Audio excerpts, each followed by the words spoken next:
நீங்கள் எடுக்கிற முயற்சியில் மீண்டும் மீண்டும் ஃபெயிலியர்ஸை ஃபேஸ் பண்ணுறீங்கன்னா சக்ஸஸை கொடுக்கறதுக்கு வெற்றிவேல் முருகனின் காரிய வெற்றி தரும் மந்திரமும் வழிபாட்டு முறையும் இப்போ பார்க்கலாம். இதை 9 செவ்வாய்க்கிழமைகள் செவ்வாய் ஹோரையில் செய்யணும். ஒவ்வொரு செவ்வாய்க்கிழமையும் நீங்கள் பிரார்த்தனை செய்யும் பொழுது முருகனுக்கு காணிக்கை எடுத்து வச்சிடணும். 9 வாரம் முடிந்த பிறகு அதை உங்கள் வீட்டு பக்கத்தில் இருக்க ஒரு முருகன் கோவிலில் கொண்டு போய் செலுத்திடலாம். இதை எப்படி செய்யணும்னா, கோலமாவால் ஸ்டார் சிம்பிள் ட்ரா பண்ணிக்கணும். இப்போ இந்த ஸ்டார் உங்களுக்கு ஸ்டிக்கராகவும் கிடைக்கிது, அந்த மாதிரி நீங்கள் வாங்கி யூஸ் பண்ணிக்கலாம். இதில் மொத்தமாக 6 ட்ரையாங்கிள்ஸ் இருக்கும்.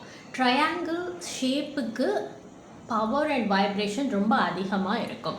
இந்த ஒவ்வொரு ட்ரையாங்கிளையும் சரவண பவங்கிற மந்திரத்தை இதில் காமிச்சிருக்க மாதிரியே நீங்கள் எழுதிக்கோங்க.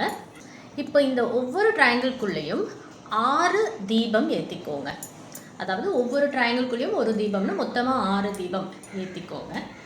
இப்போது இதற்கான மந்திரம் என்னென்னா, ஓம் ரீங் சரவண பவ, ஓம் ரீங் சரவண பவ, ஓம் ரீங் சரவண பவ. இந்த மந்திரத்தை 108 முறை ஜபிச்சுட்டு உங்களுக்கு என்ன காரிய வெற்றி ஆகணுமோ அந்த பிரார்த்தனையை வச்சுக்கோங்க.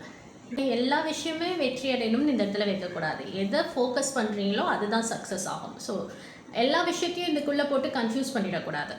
ஏதாவது ஒரே ஒரு பிரார்த்தனை மட்டும் வைக்கும் பொழுது சக்ஸஸ் கண்டிப்பாக கிடைக்கும்.